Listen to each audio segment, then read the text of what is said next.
Hi, everybody. When we left off yesterday, I had told you we're going to flip things over to Juliana's side of the story and hear what she has to say about the yard. I'd never been embarrassed by where we lived before. I'd never looked at our house or even our side of the street and said, "Oh, I wish we lived in the new development. Those houses are so much newer, so much better." This is where I'd grown up. This was my home. I was aware of the yard, sure. My mother had grumbled about it for years, but it was a low grumbling, not worthy of deep concern, or so I supposed. But maybe I should have wondered. Why let the outside go and keep the inside so nice? It was spotless inside our house, except for the boys' room, that is. Mom gave up on that after she discovered the snake. If they were old enough to adopt a snake, she told my brothers, then they were old enough to clean their own room.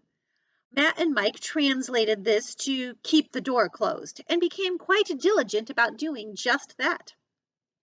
Besides the yard, I also never really wondered about the money or the apparent lack thereof.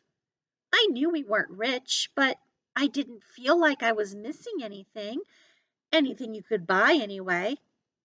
Matt and Mike did ask for things a lot, but even though my mother would tell them, "No, boys, we just can't afford that," I took this to mean, "No, boys, you don't deserve that," or "No, boys, you don't really need that." It wasn't until Bryce called our home a complete dive that I started really seeing things. It wasn't just the yard. It was my dad's truck, my mother's car, the family bike that was more rust than steel, and the fact that when we did buy something new, it always seemed to come from a second time around store. Plus, we never went on vacation, ever. Why was that?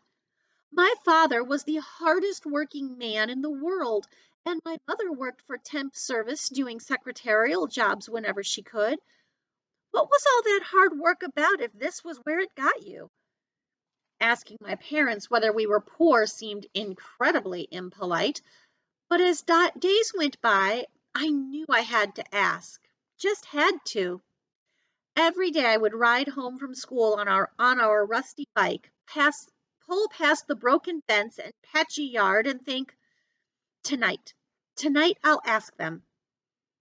But then I wouldn't ask them. I just didn't know how. Then one day I had an idea, a way to talk to them about it and maybe help out a little too.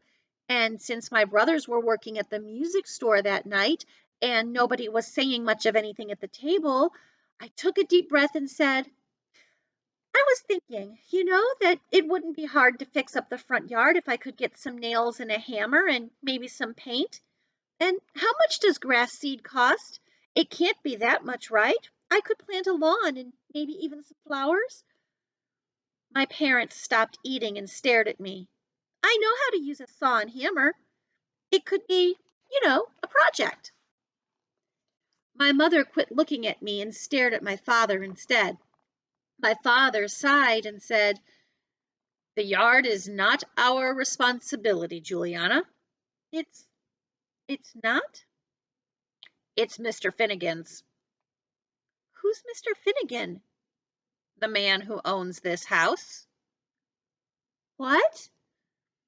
My father cleared his throat and said, "The landlord."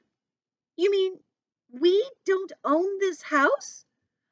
They looked at each other, having some private, wordless conversation I couldn't decipher. Finally, my father said, "I didn't realize you didn't know that." "But but that doesn't make sense. Aren't landlords supposed to come and do things like fix the roof when it leaks and clear the drains when they're plugged? You always do that stuff, Dad. Why do you do it when he's supposed to?" "Because it's easier than asking him for help." "But and if it keeps him from raising the rent, then I'll keep doing it." "But," Mother reached over and took my hand. "Sweetheart, I'm sorry if this is a shock. I guess we always thought you knew."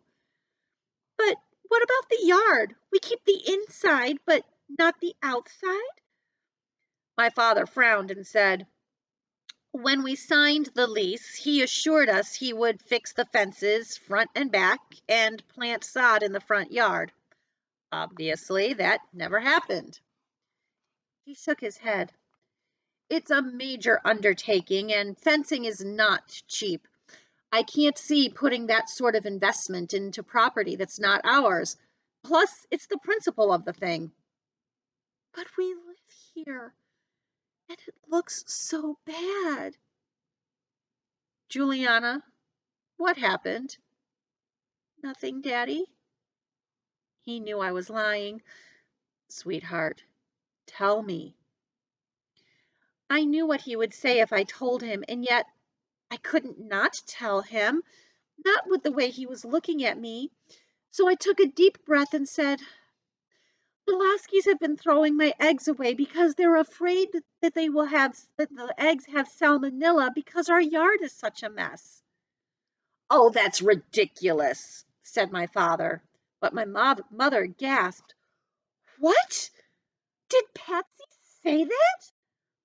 "No, Bryce did." "But it must have been a family discussion. A boy doesn't come up with that on his own." My mother looked for all the world like a doe waiting to be shot through the heart. She covered her face with her hands and said, "I can't go on like this. Robert, things have got to change. They've just got to." "Trina, you know I'm doing the best I can. I'm sorry about the yard. I'm sorry about the situation. This isn't the picture I had for my life either, but sometimes you have to sacrifice for what's right." My mother looked up from her hands and said, "This is not right for our family. Your daughter is suffering because we won't fix up our own yard." "It's not our yard."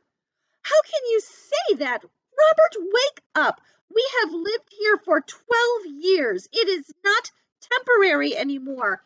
If we ever want to have a decent place with our own yard, if we're going to help our kids get through college or do any of the other things we promised each other, we're going to have to move him into government care." My father let out a deep sigh and whispered, "We've discussed this so many times, Trina. In the end, you always agree that keeping him at Greenhaven is the right thing to do." I wanted to say, "Wait, what are you talking about? Who are you talking about?" But the conversation was flying so fast and furious that I couldn't seem to break in. And it wasn't long before they were bickering so badly that it almost seemed like I wasn't there. Then, in the back of my mind, it clicked. Everything clicked. It was my dad's brother they were talking about. My Uncle David. We'll find out about Uncle David next time. Have a great weekend, everyone. See ya.